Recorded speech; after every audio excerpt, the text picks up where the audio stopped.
રથયાત્રાને જોતા police commissioner Anupamsinh ગહેલોતનું પણ આવ્યું છે નિવેદન। 250 જેટલા ડીપ પોઈન્ટ મૂકવામાં આવ્યા છે। આ ઉપરાંત ક્રાઇમ બ્રાન્ચ મૂવિંગ બંદોબસ્ત સંભાળશે। 100 જેટલા ડ્રોન સતત મોનિટરિંગ કરવામાં આવશે।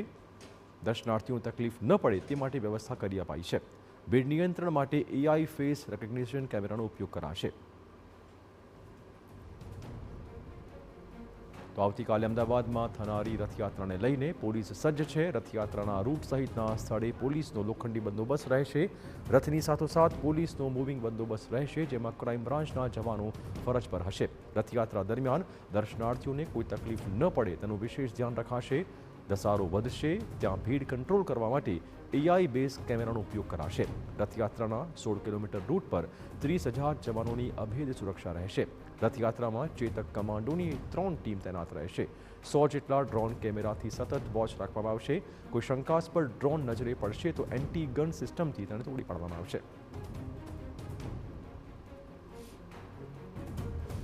આ સમગ્ર જો યાત્રાની તૈયારીને સાથોસાથ જો પોલીસ તરફ તૈયારી થઈ છે, આમાં અમે લોકો જો લગભગ જો 250 से વધુ हमारा जो है डीप पॉइंट हमें गोठवा है। जो मेन रूट है हमारा टोटल बंदोबस्त जो हमें लोग एक मूविंग बंदोबस्त में गोठवेला है, जो क्राइम ब्रांच संभाळશે, જેમાં લગભગ જો 2000 જેટલા માણસો આ પૂરા ત્રણો રથ અને ટ્રકો સાથે જો કુલ 103 ટ્રક રહેશે। જો 101 ટ્રક अपना अलग अलग जो એના पर्पज સાથે जो मंदिर तरफ રહેશે। बाकी ट्रको जो है पुलिसના हमारा भी ट्रको રહેશે, જેના हमारा भी संदेशो આપતા રહેશે। जो